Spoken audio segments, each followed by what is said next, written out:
ఇక metro details చూస్తే విద్యుత్ స్తంభాలపై కేబుల్ వైర్లను యుద్ధ ప్రాతిపదికన తొలగించాలని డిప్యూటీ సీఎం బట్టి విక్రమార్క అధికారులను ఆదేశించారు. ఇటీవలే రాష్ట్రంలో పలు చోట్ల టీవీ, ఇంటర్నెట్ కేబుళ్ల ఏర్పాటులో నిర్లక్ష్యంతో విద్యుత్ ప్రమాదాలు చోటు చేసుకుంటున్నాయి. దీంతో విద్యుత్ శాఖ ఉన్నతాధికారులతో బట్టి సమీక్ష నిర్వహించారు.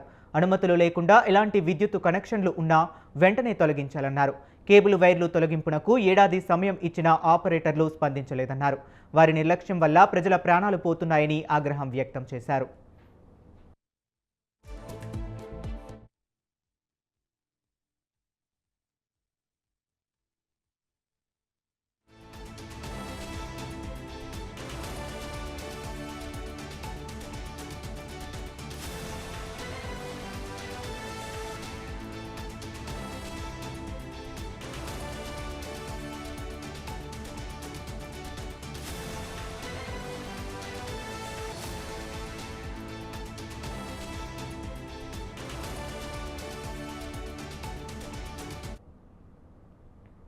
హైదరాబాద్ గాంధీ ఆసుపత్రిని ఆరోగ్య శాఖ మంత్రి దామోదర రాజనరసింహ సందర్శించారు. పేషెంట్లు, అటెండెంట్లు ఎదుర్కొంటున్న ఇబ్బందులను అడిగి తెలుసుకున్నారు. ఆసుపత్రిలో డ్రైనేజీ సమస్య, ఎలక్ట్రిసిటీ, ఫైర్ సర్వీసులు, నర్సింగ్ విభాగంలో కొరతలు ఉన్నాయని గుర్తించామని తెలిపారు.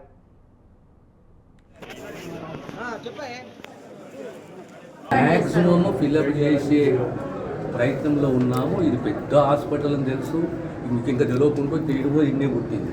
నేనేమంటున్నాను, బెడ్ల సంఖ్య పెరిగింది, దానికి అనుగుణంగా ఐహెచ్ఎఫ్ఏ, లాంగ్ డైటే కానీ అన్నీ కూడా కనెక్టెడ్. స్టాఫే కానీ నర్సింగే కానీ is are all related, interconnected. ఇవన్నీ కూడా బెస్ట్. మ్యాక్సిమమ్ ఫిల్అప్ చేసే ప్రయత్నంలో ఉన్నాము. ఇది పెద్ద హాస్పిటల్ అని తెలుసు, మీకు ఇంకా తెలియకుండా తీడుగో ఇన్నే పుట్టింది. నేనేమంటున్నాను, బెడ్ల సంఖ్య పెరిగింది, దానికి అనుగుణంగా ఐహెచ్ఎఫ్ఏ, లాంగ్. రాష్ట్రంలో ఆసుపత్రుల సంఖ్య పెరిగినా పరికరాలు సరిపోవటం లేదని, క్రిటికల్ కేసుల్లో స్టాఫ్ కొరత ఎక్కువగా ఉన్నందున దీనిపైన ప్రభుత్వం దృష్టి సారించిందని మంత్రి తెలిపారు. పేషెంట్, అటెండెంట్ల కోసం ప్రత్యేకంగా అకాడమేషన్ ఏర్పాటు చేయాలనే ఆలోచనలో ఉన్నామని, సిఎస్ఆర్ కింద శాశ్వత నిర్మాణం చేపట్టే దిశగా చర్యలు తీసుకుంటున్నామని తెలిపారు.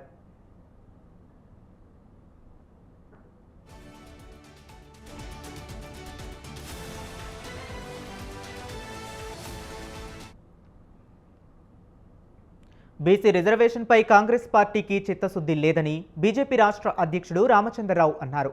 వికారాబాద్ జిల్లా కేంద్రంలో బీజేపీ రాష్ట్ర అధ్యక్షుడు రామచంద్రరావు పర్యటించారు. ముందుగా శివారెడ్డిపేటలోని దుర్గామాత ఆలయంలో ప్రత్యేక పూజలు నిర్వహించారు. అనంతరం జిల్లా కేంద్రంలోని జిల్లా కార్యకర్తల సమ్మేళన కార్యక్రమంలో పాల్గొన్నారు. ఈ సందర్భంగా ఆయన మాట్లాడుతూ కాంగ్రెస్ ప్రభుత్వం ప్రజలను తప్పుదారి పట్టిస్తుందని తెలిపారు.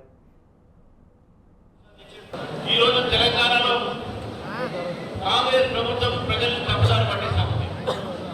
ఒకవైపు రాబోయేటటువంటి స్థానిక ఎన్నికల్లో బీసీల రిజర్వేషన్ పైన ఈరోజు ముఖ్యమంత్రి గారు మాట్లాడుతూ బీసీ రిజర్వేషన్ అన్నా మోదీ గారు అడ్డుకుంటున్నాడు. మరి వారు మోదీ గారు అడ్డుకుంటడం ఎట్లా తెలుస్తుందో కానీ బీసీల రిజర్వేషన్ అడ్డుకుంటుంది కాంగ్రెస్ పార్టీ. బీసీల రిజర్వేషన్ పెట్టాలని చిత్తశుద్ధి లేని కాంగ్రెస్ పార్టీకి. అసలు నిజంగా బీసీలకు చిత్తశుద్ధి, బీసీల మీద వాళ్ళకు చిత్తశుద్ధి ఉంటే, బీసీ రిజర్వేషన్ల మీద చిత్తశుద్ధి ఉంటే మరి బీసీలో ఒక జాబితాలో ముస్లింలను ఎందుకు కలుపుతారని చెప్పేసి ఈరోజు అడిగితే భారతీయ జనతా పార్టీ ముస్లింలకు వ్యతిరేకమని చెప్తా ఉన్నారు. ఈరోజు తెలంగాణలో కాంగ్రెస్ ప్రభుత్వం ప్రజలను తప్పుదారి పట్టిస్తాం. కేంద్ర మంత్రి జితేంద్ర సింగ్ను బీఆర్ఎస్ ఎంపీలు కలిశారు. Civil supply commissioner DS Chauhan Hyderabad collector హరిచందనపై ఫిర్యాదు చేశారు. తెలంగాణలో అధికారులు పూర్తిగా బాధ్యతలు మరిచిపోయి వ్యవహరిస్తున్నారని కంప్లైంట్లో పేర్కొన్నారు. అనంతరం ప్రభుత్వానికి అనుకూలంగా వ్యవహరిస్తున్న వారి వివరాలను అందించారు. వాటిని పరిశీలించి చర్యలు తీసుకుంటామని హామీ ఇచ్చారు.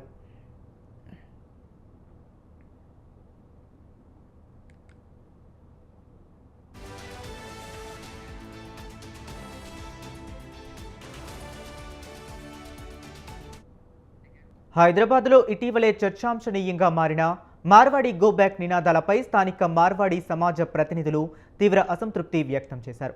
దశాబ్దాలుగా ఇక్కడి సంస్కృతిని ఆచారాలను గౌరవిస్తూ జీవిస్తున్నట్లు తెలిపారు. నగరంలో వ్యాపారాలు, ఉపాధి, దాతృత్వ సేవల ద్వారా సమాజానికి తోడ్పాటును అందిస్తున్నామన్నారు.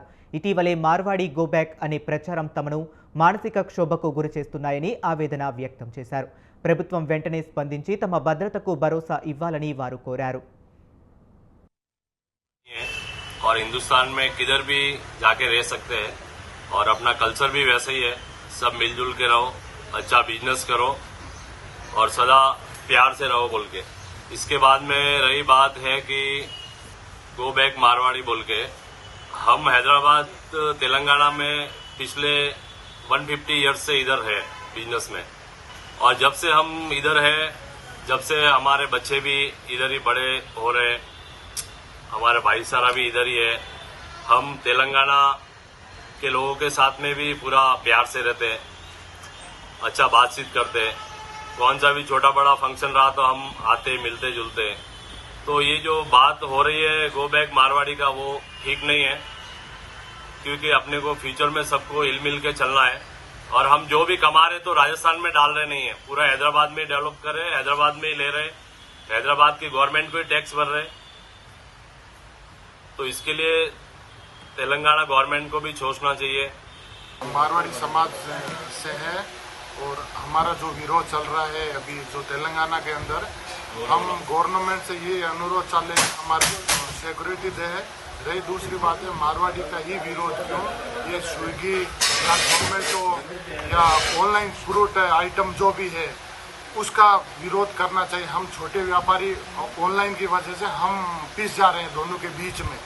व्यवसाय हमारा भी नहीं, हमारा भी खराब होता है, जैसा जोमेटो हुआ, स्विगी हुआ और बिग बास्केट हुआ. ఉన్నపలంగా సిటీలో కేబుల్ వైర్లు కట్ చేయడం వల్ల ఇబ్బందులు ఏర్పడ్డాయని కేబుల్ ఆపరేటర్స్ అన్నారు. తమను అనవసరంగా బద్నాం చేస్తున్నారని మండిపడ్డారు. రామంతాపూర్లో జరిగిన ఘటనకు తాము సానుభూతి తెలియజేస్తున్నామని చెప్పారు. కేబుల్ కట్ చేయడం వల్ల లక్షల మంది యూజర్స్కి అంతరాయం జరిగిందని తెలిపారు. మేము మా దగ్గర పనిచేసే వాళ్ళు కానీ ఎంతోమంది ఉపాధి పొందుతున్నారు కేబుల్ ఆపరేటర్స్ వల్ల. వాళ్ళందరూ ఈరోజు ఎఫెక్ట్ అవుతున్నారు. మొత్తం కేబుల్ 80% కేబుల్ అంటే లక్షల రూపాయలు వెచ్చించి మేము రీస్టోర్ చేసుకోవాల్సి వస్తుంది. ఒక్కసారి మాకు ఏదైనా ప్రాబ్లం ఉంటే మాతో చర్చించిన తర్వాత ఏదైనా నిర్ణయం తీసుకుంటే బాగుంటుండే. కాకుంటే ఈరోజు మార్నింగ్ లేచినప్పటి నుంచి ఈ మొత్తం సిటీ మొత్తం 80% కేబుల్ కట్ చేయడం జరిగింది. దీన్ని మేము తీవ్రంగా ఖండిస్తున్నాము. సీఎం రేవంత్ రెడ్డి గారు కూడా దీని మీద చర్యలు తీసుకోవాలి. మా యొక్క ప్రాబ్లం కాదు అది. మమ్మల్ని అనవసరంగా ఈ కేబుల్ ఆపరేటర్ని బ్లేమ్ చేసేసి మా కేబుల్ని సిటీలో 80% కేబుల్ని మొత్తము కట్ చేయడం జరిగింది. దీనివల్ల లక్షల మంది యూజర్స్కి అయితే అంతరాయం జరిగింది. Work from home. కాంగ్రెస్ ప్రభుత్వం ఆశా వర్కర్లకు ఎన్నికల్లో ఇచ్చిన హామీలను నెరవేర్చాలని సిఐటియు ఆధ్వర్యంలో హైదరాబాద్ కలెక్టరేట్ ముందు పెద్ద ఎత్తున ఆందోళన చేపట్టారు. రాష్ట్ర వ్యాప్తంగా ఉన్న ఆశా వర్కర్స్ పెద్ద ఎత్తున ర్యాలీ నిర్వహించడంతో పోలీసులు కార్యాలయం లోపలికి అనుమతించకపోవడంతో రోడ్డుపై బైఠాయించి నిరసన తెలిపారు. ఈ సందర్భంగా సిఐటియు రాష్ట్ర అధ్యక్షుడు వెంకటేష్ మాట్లాడుతూ ఆశా వర్కర్స్కు ఫిక్స్డ్ వేతనం 18,000 ఇవ్వాలని డిమాండ్ చేశారు. తమ డిమాండ్లు పరిష్కారం కాకపోతే ఈ నెల 25న కోటి డిఎంఈ కమిషనర్ కార్యాలయాన్ని రాష్ట్ర వ్యాప్తంగా ఉన్న 30,000 మంది ఆశా వర్కర్లతో ముట్టడిస్తామని హెచ్చరించారు. అంటే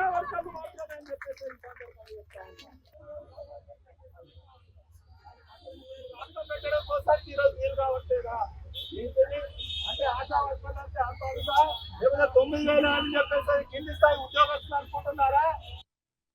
9,900 రూపాయలు మీరు ఎందుకు వేస్తున్నారు అని చెప్పేసి ఈ కమిషనరు మొత్తమే.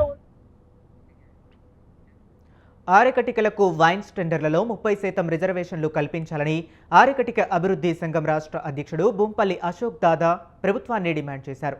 హైదరాబాద్ సుందరయ్యలో ఏర్పాటు చేసిన సమావేశంలో వారు మాట్లాడుతూ గత ప్రభుత్వం మాదిరిగానే ఈ ప్రభుత్వం కూడా తమను మోసం చేయవద్దని కోరారు. అలాగే ఆరెకటికలకు బీసీడీ నుంచి బీసీయూకు మార్చాలని కోరారు.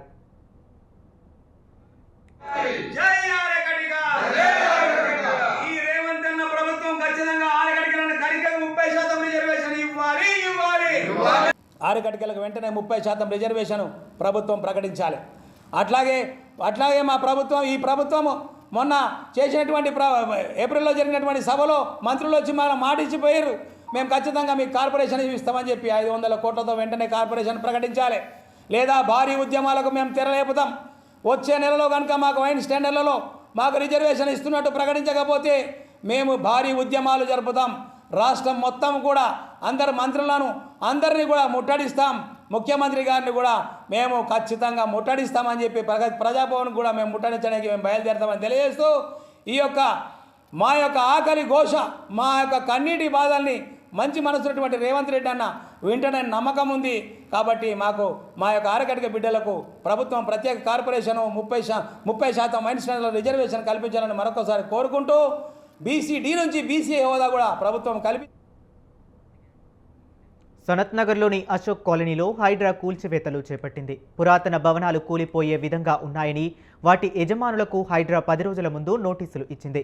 ఇల్లు ఖాళీ చేయడానికి కొంత సమయం కావాలని అడిగినా సమయం కూడా ఇవ్వకుండా మున్సిపల్ అధికారులు వచ్చి కూల్చివేశారని బాధితులు ఆవేదన వ్యక్తం చేశారు.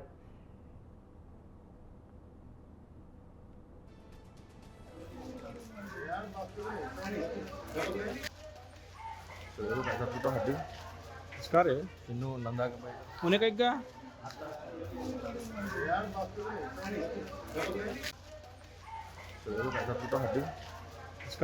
ಇನ್ನು ನಂದಾಗ ಮುನೆಕೈಗ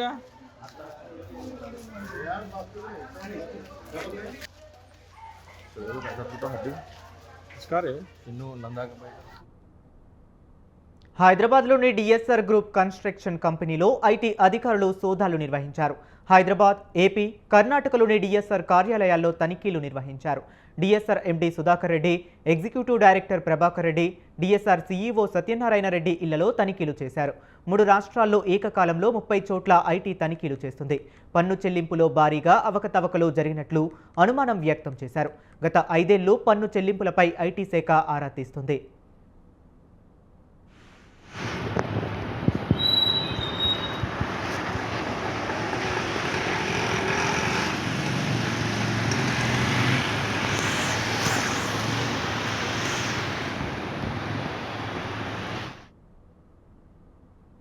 వికారాబాద్ జిల్లా తాండూరు మున్సిపల్ ఆఫీసులో ఏసీబీ అధికారులు దాడులు నిర్వహించారు. ఈ దాడుల్లో 20,000 లంచం తీసుకుంటూ పట్టుబడ్డారు రెవెన్యూ ఆఫీసర్.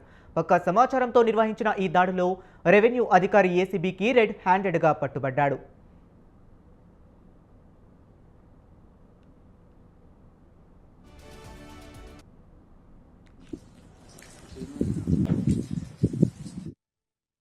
మాకు ఒక కంప్లైంట్ రావడం జరిగింది ఇక్కడ తాండూరు ఏరియా నుంచి. ఏమనంటే మా కంప్లైనెంట్కి ఒక సర్వే నెంబర్ 26లో ఒక ప్లాట్ ఉంది. ఆ ప్లాట్లో అతను ఒక షెడ్ వేసుకున్నాడు, టిన్ షెడ్ వేసుకున్న తర్వాత ఆ టిన్ షెడ్కి ఒక హౌస్ నెంబరు అలాట్ చేయమని చెప్పి రిక్వెస్ట్ చేస్తూ ఇక్కడ ఒక అప్లికేషన్ ఇవ్వడం జరిగింది. ఇక్కడ రమేష్ గారు అని చెప్పి సీనియర్ అసిస్టెంట్ ఉన్నారు, ఆయనను కలిసినాడు. ఆయన కలిస్తే ఆ సీనియర్ అసిస్టెంట్ గారు అప్లికేషన్ తీసుకొని దాంట్లో ఉన్న డీటెయిల్స్ అన్ని రాసుకొని మళ్ళీ అప్లికేషన్ రిటర్న్ ఇచ్చేసి నేను చేసేస్తలే, నీకు ప్రాబ్లం లేదు అలాట్మెంట్, కానీ 15,000 రూపాయలు అవుతుంది అని చెప్పేసి ఆయన లంచం డిమాండ్ చేయడం జరిగింది. అయితే మరి 15,000 అంటే ఎక్కువ కదా, నేను అంత ఇచ్చుకోలేనంటే లేలే నువ్వు కాబట్టి కొంచెం ఇక్కడ లోకల్ వాస్తవ్యుడు కాబట్టి 15,000, అదే కొంచెం వేరే వాళ్ళు అయితే ఇంకా ఎక్కువ అడిగేటోండి అని చెప్పేసి ఆయనకి చెప్పడం జరిగింది. సో ఆ 15,000 రూపాయలు అతనికి ఇవ్వడం ఇష్టం లేక మమ్మల్ని అప్రోచ్ చేశారు. అప్రోచ్ చేస్తే మేము ఆయన ఇచ్చిన కంప్లైంట్ని నమోదు చేసుకొని కేసు రిజిస్టర్ చేసుకొని ఈరోజు ఆ 15,000 రూపాయల అతను సీనియర్ అసిస్టెంట్ రమేష్ గారు సంగారెడ్డి జిల్లా మనూరు మండలంలోని డవ్వూరు గ్రామంలోని ప్రాథమిక పాఠశాలలో ఉపాధ్యాయుడి బదిలీతో తల్లిదండ్రులు, విద్యార్థులు, గ్రామస్తులు తీవ్ర ఆవేదన వ్యక్తం చేశారు. ఉపాధ్యాయులు ఉన్నారని నమ్మకంతోనే పిల్లలను చేర్పించామని, ఇప్పుడు పరిస్థితి పూర్తిగా మారిందని తల్లిదండ్రులు వాపోయారు. ఇప్పటికే పాఠశాలలో కేవలం 2 ఉపాధ్యాయులు మాత్రమే ఉండటంతో విద్యార్థులకు నాణ్యమైన విద్య అందించడం కష్టమైపోతుందని వారు చెబుతున్నారు.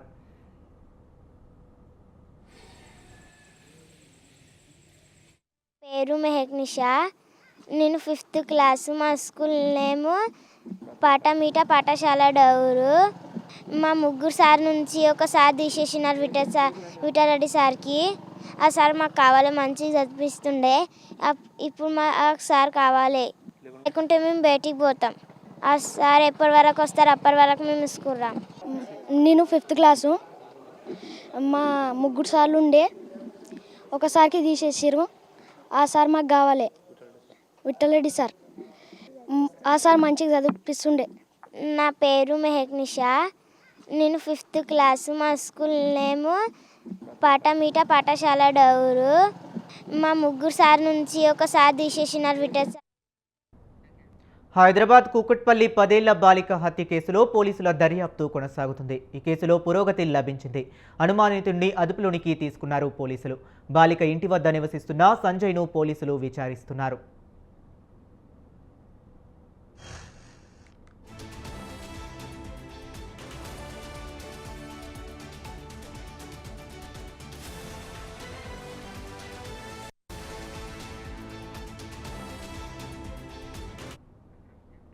బాలిక ఉండే భవనంలో 2nd ఫ్లోర్లో ఈ సంజయ్ ఉంటున్నాడు. వందల సీసీ కెమెరాలను పరిశీలించిన పోలీసులు బయట నుంచి కొత్త వ్యక్తులు రాలేదని గుర్తించారు.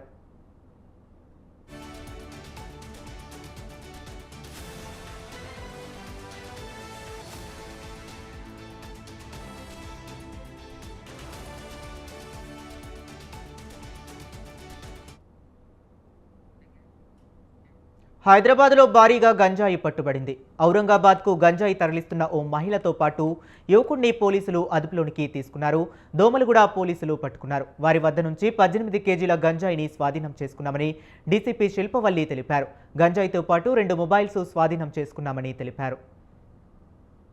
విచారించగా వాళ్ళ పేర్లు కోమల్ సోమినాథ్ పవార్, సాహిల్ మహేష్ సాలుంకే అని చెప్పి వీళ్ళిద్దరూ కూడా ఔరంగాబాద్ నుంచి ఇక్కడికి రావడం జరిగింది. ఇక్కడ వీళ్ళ దగ్గర మనము ఒక సుమారు 18 kgs of ganja, 2 cell phones వీళ్ళ దగ్గర నుంచి సీజ్ చేయడం జరిగింది. వీళ్ళని ఫర్దర్గా విచారించడంతో మనకు తెలిసింది ఏంటంటే వీళ్ళు లేబర్ పని చేసుకుంటూ ఉంటారు ఔరంగాబాద్ పట్టణంలో. అక్కడ మిగతా లేబర్ పని చేసుకునే వాళ్ళకి ఈ గాంజాని సప్లై చేయడం కోసం అని చెప్పి వీళ్ళు A3 బాబు అనే అతన్ని కాంటాక్ట్ చేయడం జరుగుతుంది. అతను వైజాగ్ నుంచి ఈ మెటీరియల్ మొత్తం తీసుకుని వచ్చి వీళ్ళకి విజయవాడలో సప్లై చేస్తూ ఉంటాడు. లిబర్టీ జంక్షన్ దగ్గర మనకి ఏవైతే ఔరంగాబాద్కి బస్సెస్ ఉంటాయో అక్కడి నుంచి వెళ్దామన్న. సంగారెడ్డి జిల్లా అమీన్పూర్లో ఎడతెరిపి లేకుండా వర్షాలు కురుస్తున్నాయి. భారీ వర్షాల కారణంగా లోతట్టు ప్రాంతాలన్నీ జలమయమయ్యాయి. దీంతో కాలనీ వాసులు తీవ్ర ఇబ్బందులు ఎదుర్కొంటున్నారు. అధికారులు చర్యలు చేపట్టాలని స్థానికులు కోరుతున్నారు.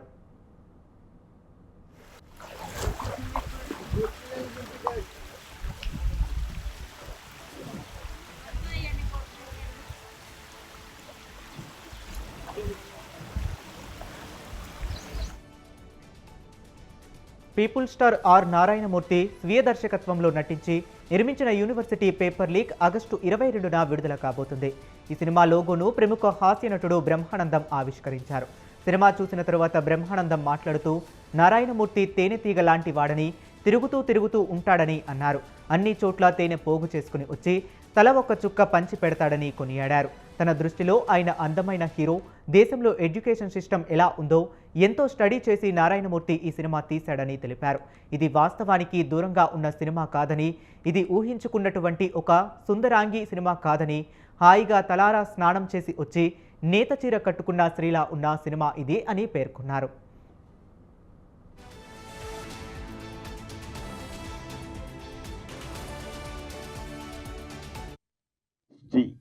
అనే పేరు అసలు యూనివర్సిటీ అంటే ఏంటి?